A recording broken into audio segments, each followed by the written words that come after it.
Yo, what's up? So I'm just gonna make a quick video talking about the talents in the pre-patch, and quickly just want to point out this is gonna be for level 60 pre-patch, not anything to do when the game comes out. Just wanted to say that in the beginning because I don't want anyone to think like, oh, this is the finalized build, this is gonna be the best, blah blah blah. It's just this is during the pre-patch, okay?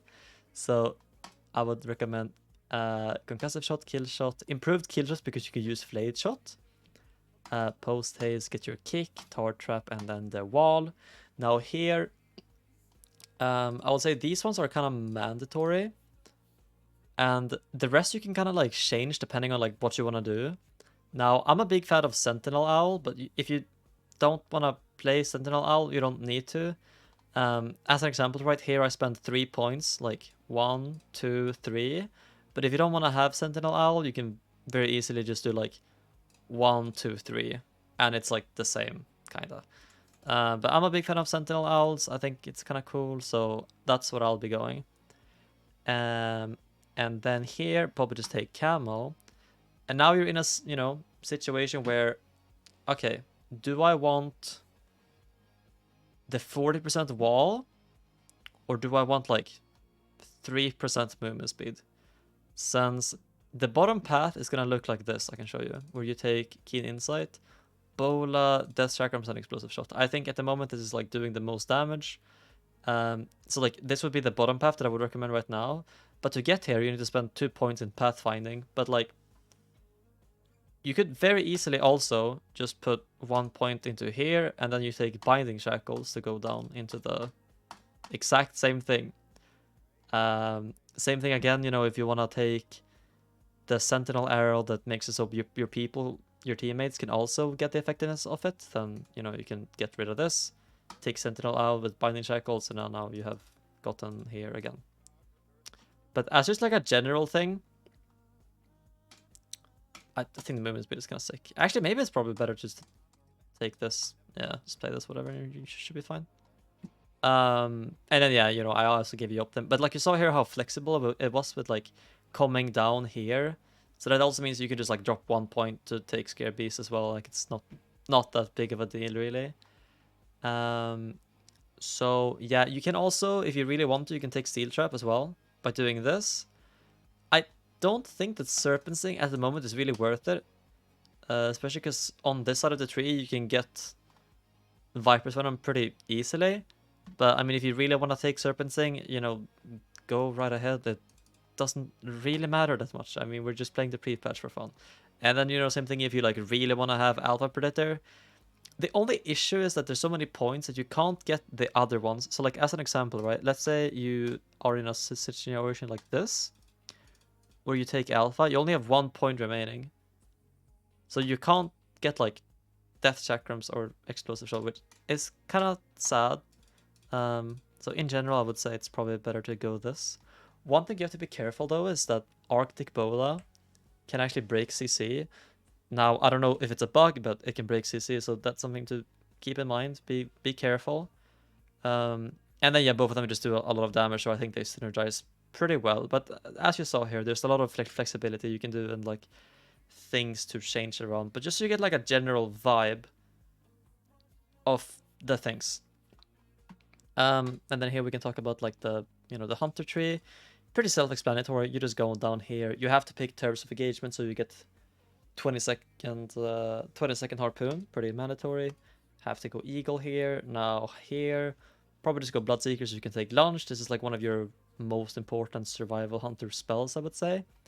And then you just take mongoose bite. You take flanking. You're going into 2 points here, so it unlocks this tree. You have to take 2 points here.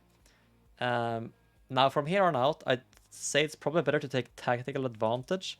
At the moment, flanking strikes hits very hard, so I think 2 points here is going to be pretty cool. Now with the rest of this, oh yeah, I forgot guerrilla tactics, you need this as well. Now you kind of have like 2 points, you can do whatever you really want with. I'm just going to put like 1 point here, 1 point here, just for fun. But I mean, if you really want to, this can be like 2 points as well if you, I don't know. But just take 1, I would say, and then probably just like spear focus, you should be fine. Now, here we have the option, how much do you want to cheese? So you can cheese a lot by going coordinated assault and then ranger, since this gives you 40% more damage on your kill shot.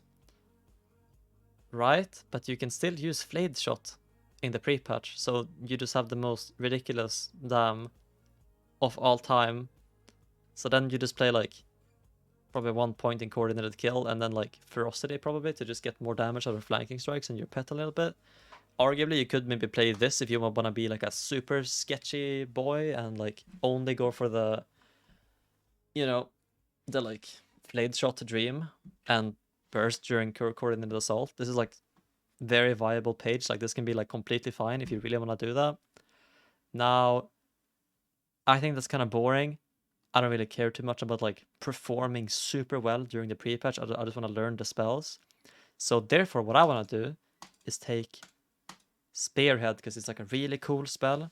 So this would be the build that I would recommend if you want to like have fun and stuff. But then like if you want to just have, you know, flayed shot to a lot of damage with kill shot, you can very easily just take ranger if you really want to. It's up to you, man. You know, you can kind of pick and choose. But this is what I would say, like, are the talents you swap around with. So let's just pick these talents for now, and I can show some like cool interactions with them. So the first one that I would say is the fact that scatter shot does not break from things like explosive shot and death chakrams or the application of bomb. And it's just the same deal with Tracker's Net. Like some spells just doesn't break it. So you can do some cool combos that, you know, you can do something like a, I don't know, explosive into scatter, and then you can death chakrams, and then you can bomb, and then you can stun.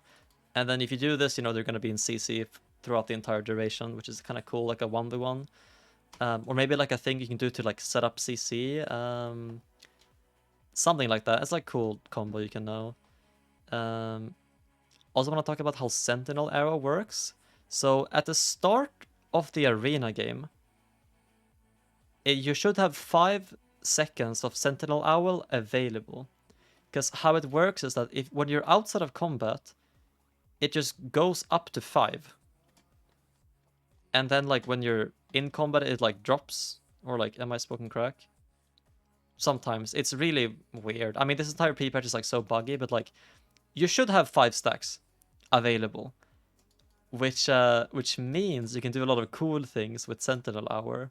Now, one cool thing is the fact that it's 40 yards off global, and yeah, just so you know, yes, you can harpoon through the pillar, yes, you can flanking strike through the pillar, yes, you can coordinated assault through the pillar, yes, you can spearhead through the pillar. No, you can't trap through the pillar. That's not how it works. But I can show you something cool. Let's say if I do like Sentinel Arrow, and then I go around. Oh, and then I do the spearhead.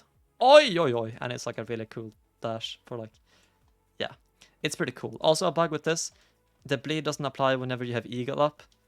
So, very unfortunate, super cool bug. Yeah, I have been like bug reporting this since the day it came out on the beta. So yeah, that's a bit interesting. Oh yeah, I wanted to show the tar trap route as well. So one thing to know is that this tar trap route, it breaks on damage, like same damage as like a steel trap, I would say. So maybe like a mongoose bite or something, like 8k something. But it doesn't DR with anything in the entire game or itself, which means that you can still do like a tar trap route into like a steel trap, and it's gonna be a full route. Or if you have a, you know, a trap on the floor, and then someone walks into it, you don't have to worry about like it DRing your teammate's route or something like that. So that is something that is like kind of good to know about this. The fact that this tar trap route is really, really good. So yeah, something to keep in mind. And then I would also say, like, if you're playing twos with a healer, let's say like a disc priest, for example, you can very easily just replace scatter shot with binding if you really want to. Since scatter loses a lot of value in healer DPS matchups, because scatter is good in scenarios where you can like preemptively use scatter shot to set up CC For example, if you're playing with like a sub rogue or something like that, or it's really good in threes where you can use scatter on the third guy. So let's say you, I mean, I don't know, stun trap the healer, your feral or rogue teammate, you know, like stuns the kill target, then you can press scatter shot on the third guy. So they can't, like maybe it's like a shadow priest and they want to press master spell on your freezing trap, you know? You can just scatter shot them and then they can't press master spell on your trap. Or maybe it's like a, you know, maybe it could be a warrior that wants to press intervene to save their kill, you know, the guy you're helping. It could even be like a shaman, you know, you can like scatter shot a shaman so they can't ground your harpoon trap. It can be you scatter shotting a paladin so they can't use like bop or sank or sack or whatever to like remove a stun effect or something like that. Like there's a million different things you can do with scatter. It's like really good in threes, but in twos, it can be pretty limiting. So you have the option of going binding. Yes, that is for sure an option. But this is like, just go stun all the time, I would say. Okay, I think that's it. I don't know if I really missed anything here. It's just like, it's the pre-patch. You guys can do whatever you want. Just go out there, have fun, harpoon some people through the wall, you know. Doesn't have to be super serious. If you really don't want to go the ranger build to just like cheese kills with like flayed shot or whatever, then yeah, just play around with spearhead. I think it's a really cool spell. It's super fun to use as well. I've been getting some questions about people asking me like, oh, when should you use spearhead? Like, how should you use it? Should you use it with coordinated assault? And generally, I would say no. With coordinated assault, you kind of want to like over prio, you know, like range globals like bomb and kill shot. So it can be very awkward to like squeeze in bomb and kill shot while you also have like a very short window to spam mongoose bites. Like it just becomes very, very awkward. So I would say try to not use them in the opener, if that makes any sense. Like coordinated assault, you can definitely use in the opener. You know, because it brings so much damage. With also, it's like a dash, so you can maybe like, as you go to a harpoon trap the healer, you can just coordinate assault in the opener to get your damage rolling. Plus, being in melee range, this expansion is gonna be like pretty good because the majority of your damage comes from Mongoose Bite.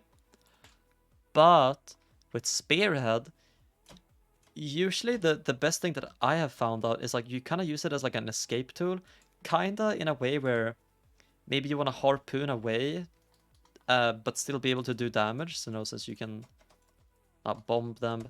Now, the best case scenario would be obviously if the bleed effect from Spearhead worked with Eagle, because then, you know, you can like Spearhead to the healer 50 yards away, and then, you know, you can like range Mongoose Bite them, and then the bleed would apply and you would do like a lot of damage, but sadly you can't do that right now. Kind of sad, but I mean, it is what it is.